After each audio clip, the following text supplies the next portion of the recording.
At the heart of a silent room, an empty throne stands. It's not for monarchs or forgotten empires, but symbolizes something more intimate: your focus. This throne dictates who governs your relational world. Some individuals, unwittingly, surrender it for mere crumbs of validation, like eager servants offering their most valuable possession for nothing in return. Yet, when one learns not to negotiate their attention with desperation, they become rare, and rarity dictates the rhythm of desire. Machiavelli understood this. In the courts, perception held more sway than truth. A ruler who excessively distributed favors lost the esteem of his subjects. The same applies to affection. Those who give their presence without measure transform warmth into triviality. The astute prince preserves influence not through endless concessions, but through virtu, that quiet strength enabling him to maintain his position without yielding to flattery. So too, the person who refuses to act as a servant and guards their attention like a treasure reorders the invisible dynamics of a relationship. Nietzsche might call this the will to power, not a desire to dominate another, but to master one's own reactivity. The individual who doesn't respond predictably, who doesn't bow to the conditioned reflex of seeking approval, escapes the emotional herd. Their presence acquires a weight that cannot be bought or feigned. It is not the absence of affection that destroys attraction, but an excess of predictability. Affection offered without discernment becomes hollow, and hollowness kills desire. We speak not of cruelty or jealous games, but of discipline, the power to choose when, how, and to whom one offers their presence. This is the blueprint for that sovereignty. After all, if your attention is the currency of a kingdom, why spend it as a servant when you can invest it as a sovereign? The mystery of intermittent desire. A mystery drives human desire, rarely perceived. It doesn't arise from what is constantly present, but from what alternates between closeness and absence, like a flame dancing in the wind. The human brain, from ancient times, learned to respond not to the constant, but to the uncertain. Dopamine, that invisible currency of pleasure and pursuit, isn't abundantly released when something is guaranteed, but when doubt emerges, will it come now or not? The human heart becomes addicted not to certainty, but to variation. Neuroscience has shown that intermittent reinforcement creates the most intense peaks of desire. It's the same mechanism that ensnares gamblers in casinos, keeps people glued to infinite screens, and silently governs encounters between men and women. When your presence becomes predictable, it loses the capacity to ignite that electric current. But when there is rhythm, a pause, and an unexpected return, interest rekindles, for the mind finds no ready answers. It's as if the story remains open-ended, like the micro-cliffhangers described by Zygarnik. What is left unresolved lingers in memory. Machiavelli would say the wise prince never bestows all favors at once. If he does, he becomes common, indistinct, easily replaceable. He must offer with calculation, so each gesture is remembered, not squandered. Likewise, in the realm of desire, whoever distributes their attention automatically loses the aura of rarity that sustains their influence. Nietzsche, in a different vein, would remind us that becoming who one is demands rejecting reactive roles. The person who always responds immediately isn't truly present. They are merely reacting to the conditioned reflex of anxiety. The rhythm of one's attention must be sovereign. It's like music. There's no beauty in a continuous sound, but in the beat that alternates silence and intensity. The pause gives meaning to the note. Similarly, intentional absence doesn't destroy the bond, but strengthens it, because it lends depth to the reunion. Ultimately, the truth is simple and brutal. Cheap attention generates cheap affection, while cultivated attention creates lasting desire. The invisible markers of value. It's not the clothes you wear or the car you drive that defines a person's weight in the eyes of another. What truly communicates value are the small invisible gestures repeated in daily life. The way you pause before responding, the serenity in saying no without over-justifying, the gaze that listens without haste. These subtle signals build a presence no external label can imitate. True value isn't flaunted, it simply manifests. Machiavelli described virtu as the ability to maintain resolve even under pressure. to stand firm when the winds of the court blew in opposing directions. An individual who makes decisions without seeking emotional authorization conveys security, not because they are authoritarian, but because they do not dissolve into the desire to please. Virtue is that silent strength that inspires trust without needing to be proclaimed. Jung, for his part, would remind us that those who do not integrate their own shadow end up becoming a resentful nice guy, incapable of setting clear boundaries and, for that very reason, destined to lose respect. Integrating the shadow means accepting one's own firmness, without explosion, yet with unwavering resolve. Nietzsche would contend that the Übermensch is not one who dominates others, but rather masters themselves. True nobility stems not from subservience to external values, but from the creation of one's own. The individual who lives by their own principles, without constantly seeking external validation, embodies the spiritual aristocracy Nietzsche so admired. Sartre would add that freedom is always an ongoing project. When you tailor your entire life around another person, you relinquish this project and become a satellite in someone else's orbit. The genuine invitation is not to dissolve your identity, but to invite the other into your path without abandoning the core that gives you purpose. It is from this stance that serene authority emerges, an authority that does not force, yet never bends. Every daily choice carries this silent virtue. To say, "I'm going to work out today, I'll see you later," holds more weight than a feast of justifications. Clearly rescheduling, maintaining a calm tone even amidst provocations, and offering praise only when genuinely earned, all these subtly communicate self-worth. Respect, ultimately, is the language of mature desire.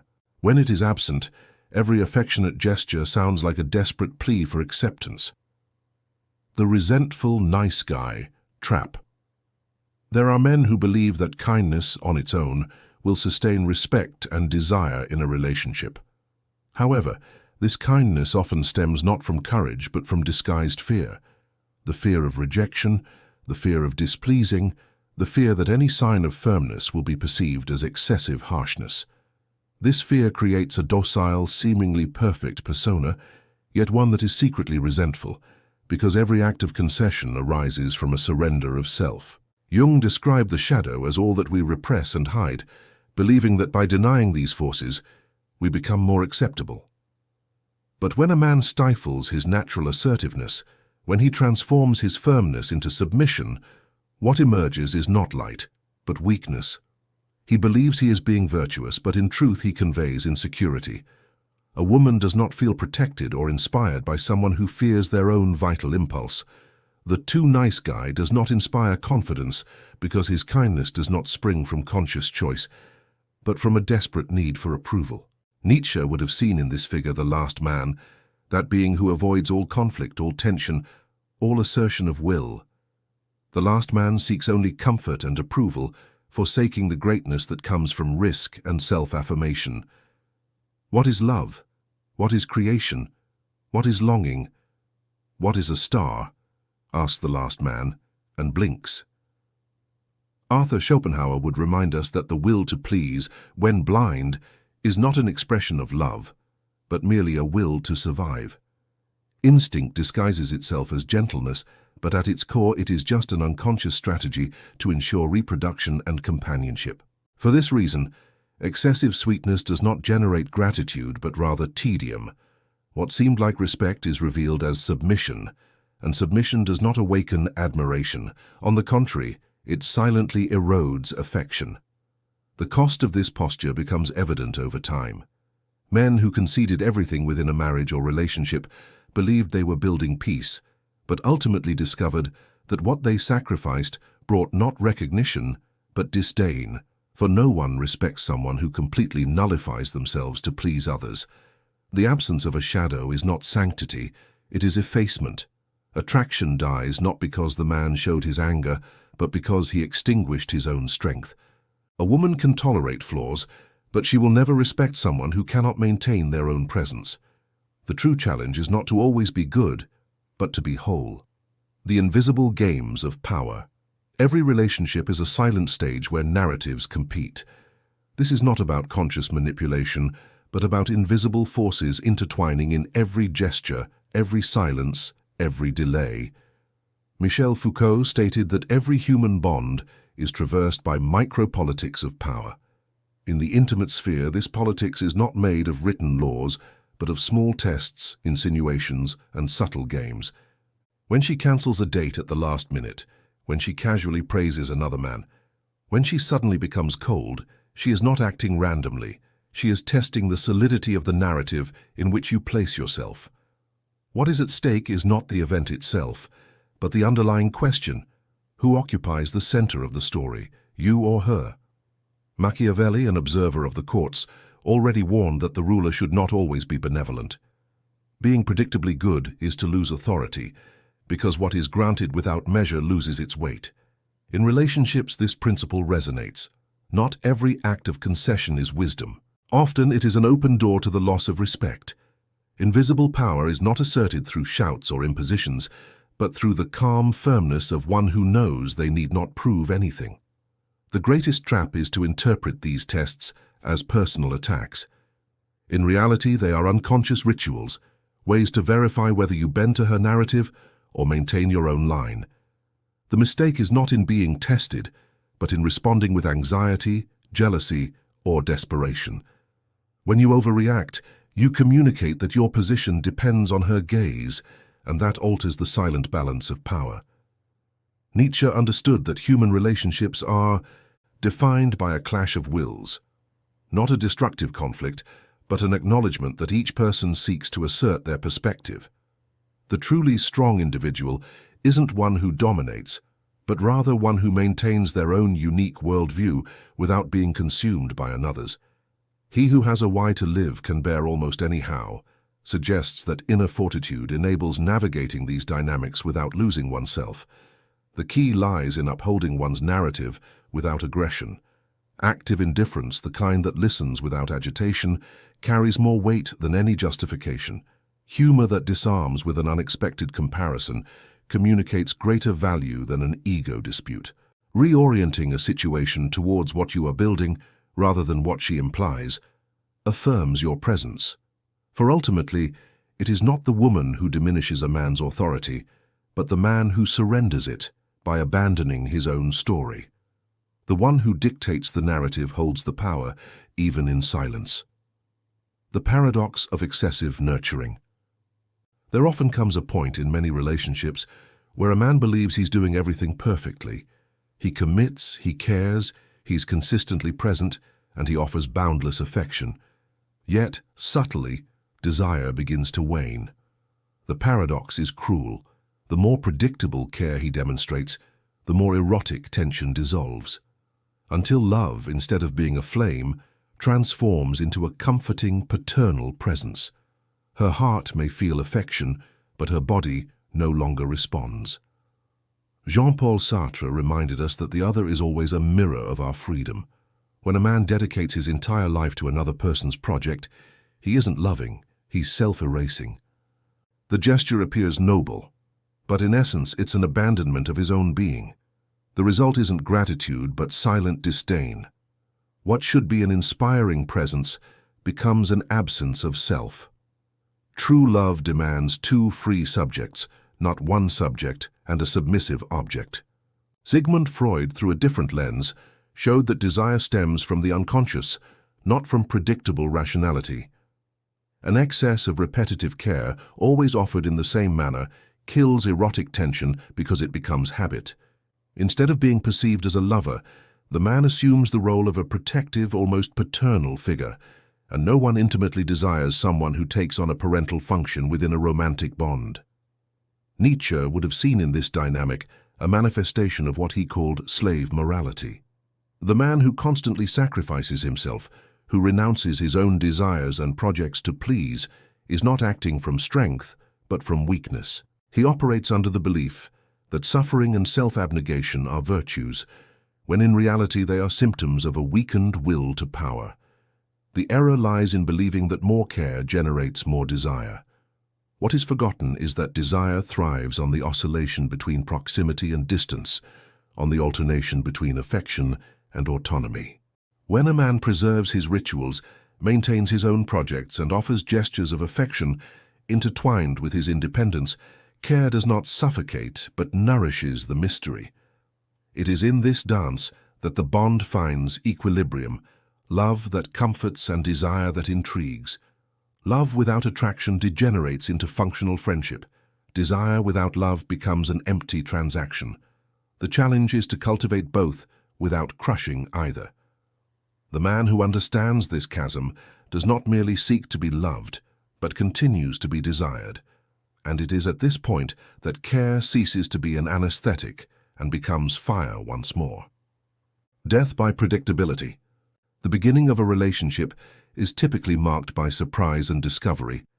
Every gesture, every word, and every glance bring freshness as if the world were new.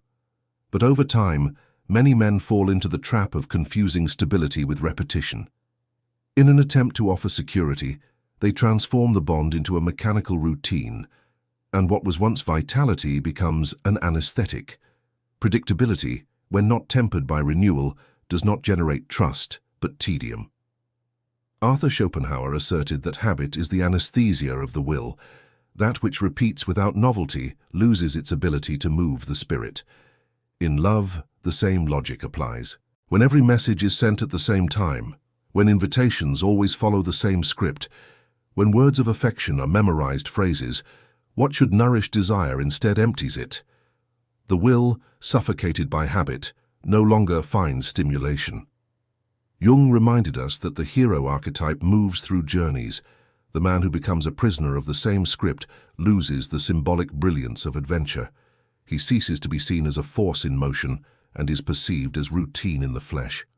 Feminine desire is not born solely from security, but from the feeling that something alive and pulsating exists beside her. When repetition replaces creation, the hero transforms into an emotional bureaucrat. Nietzsche understood that life is essentially creation, will to power expressing itself in constant overcoming and renewal. The man who stagnates in routines, who ceases to create new experiences and perspectives, betrays his deepest nature. One must have chaos within oneself to give birth to a dancing star, he wrote. Total predictability is the death of chaos. That creative spark fueling passion. This isn't about abandoning discipline or living in constant upheaval, but recognizing that predictability needs a balance with small disruptions, varying invitation patterns, swapping dinner for an unexpected stroll, allowing silence to replace automatic chatter. All these measures restore freshness to a relationship. A man who maintains personal discipline rituals, yet innovates socially and emotionally, signals that his energy remains vibrant. Blind predictability smothers desire because it eradicates mystery. However, stability that combines character consistency with novelty in approach can sustain both love and attraction. Desire cannot survive in routine's cages. It breathes only when it finds space to dance between security and surprise. The economy of scarcity. Throughout human history, rarity has always been more coveted than abundance. Gold entices not just with its gleam, but because it's not found on every street corner. The same holds true in relationships. A man whose attention is indiscriminately dispensed loses value. Like inflated currency, no one respects. Desire isn't born from what's easily possessed, but from what resists, what can't be bought or manipulated. Nietzsche asserted that a man's worth is measured by what he can withstand. The man who fully surrenders to every request, abandoning his projects for every whim, trading thoughtful silence for anxious conversations just to avoid displeasing, offers no resistance. Without resistance, there is no respect. A lack of boundaries isn't love, it's a sign of weakness. What's given freely to everyone ceases to be a gift and becomes perceived as an obligation. For Nietzsche, the will to power isn't domination over others, but self-mastery. The ability to say no when necessary, to maintain one's direction even under pressure. A man incapable of denying himself cannot truly affirm himself to the world. This self-fidelity awakens quiet respect and an unquiet desire in others. The scarcity game isn't manipulation, it's the natural outcome of a purposeful life. One who possesses an inner world doesn't need to scatter crumbs of validation to feel alive. Simply protecting your time makes your presence, when offered, a privilege rather than a routine. The battle of perspectives. In every relationship, an invisible clash of perspectives always occurs. Jean-Paul Sartre reminded us that living with another is always a confrontation of freedoms. When a man abandons his own view of life solely to please, he ceases to be a subject and becomes an object in someone else's project. This surrender isn't love, it's submission. The absence of frame, that internal structure providing direction, transforms him into a manipulable piece within another person's narrative. Carl Jung described the king archetype as one who organizes chaos, not through shouting or imposition, but through the silent clarity of his presence. A true leader doesn't need to explain every decision or beg for validation. He maintains consistency of stance, even under pressure, and it is precisely this serenity that inspires trust. Silence, when imbued with conviction, communicates more than 1,000 hasty justifications. Leadership born from inner balance doesn't need to impose itself. It is naturally recognized. Nietzsche would have seen in this dynamic the difference between the Herr, master, and the Knecht, servant. The master doesn't need the servant's validation to know who he is. His worth doesn't depend on external recognition. He lives by his own values, created from within, not adopted from without. The noble does not need to be recognized by others. He recognizes himself. We might paraphrase his thought. The error lies in confusing leadership with authoritarianism. Many believe that being firm means being harsh, that having frame means imposing rules rigidly. However, true strength isn't manifested in forced control, but in serene direction. Of indifference, but of a quiet composure that brings order to chaos. It is within this serene space that one's frame asserts itself, not through force, but as an inherent certainty. A man who grasps this dynamic requires no validation. He simply upholds his own narrative, and the world around him naturally aligns with it. The quiet self-assurance of someone who knows themselves holds more weight than 1,000 pleas for acceptance. The final synthesis, the path of the sovereign. Throughout this journey, a profound truth has come to light. Attraction isn't lost due to a lack of affection, but rather through the predictability that cheapens it into common currency. The subservience often mistaken for respect silently erodes admiration, and a stale routine smothers desire. Love sustained solely by predictable care dwindles into a functional friendship, and desire devoid of freedom dissipates into fleeting use. The synthesis is clear. Only those who maintain their inner core can keep both affection and the passionate flame alive simultaneously. Machiavelli once cautioned that a prince wishing to be cherished must master the art of managing appearances without ever revealing all his strategies. Anyone who carelessly exposes their vulnerabilities loses the throne they ought to firmly uphold. Nietzsche, in his wisdom, taught us that the Übermensch is not one who dominates others, but rather one who has mastered themselves. This is an individual who forges their own values instead of passively adopting those of the emotional herd. In the context of relationships, this translates into a man who doesn't constantly seek external approval, but lives by his own principles, and from that authentic place invites others to join his world. Become who you are, Nietzsche urged. This transformation isn't a process of accumulation, but of stripping away, shedding masks, reactive roles, and desperate needs for validation, until the authentic core is revealed. Only from this core can a truly magnetic presence emerge. Arthur Schopenhauer reminded us that suffering stems from blind attachment. When a man elevates feminine validation to his supreme good, he condemns himself to pain. Only self-mastery liberates him from the servitude of the will, enabling him to love without enslavement and to desire without losing himself. The invitation this content extends is not to become cold or aloof, but to understand that presence only holds value when it emanates from a solid center. Cultivate untouchable blocks of your own life. Preserve the silent virtue of your decisions. Learn to dance between presence and absence. All of this does not manipulate, but rather educates desire. The man who learns to balance care and sovereignty doesn't toy with love. He strengthens it. Nietzsche left us a maxim that perfectly encapsulates this philosophy. What does not kill me makes me stronger. Applied to relationships, we might say, what does not break me dignifies me. Every trial, every moment of tension, every opportunity to yield or stand firm is an occasion to strengthen one's character. The Nietzschean man in relationships is not one who avoids conflict, but one who navigates it while maintaining his integrity. He is not someone who seeks comfort, but one who embraces tension as a natural part of the dance between two free wills. May your attention always be the throne of your sovereignty. May truth continue to be your sword. And in every choice, in every silence, in every gesture, affirm not what the world expects of you, but what you have decided to be.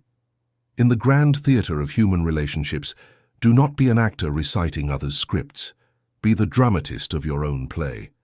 And from that authorship, from that silent sovereignty, invite the world to participate in your creation.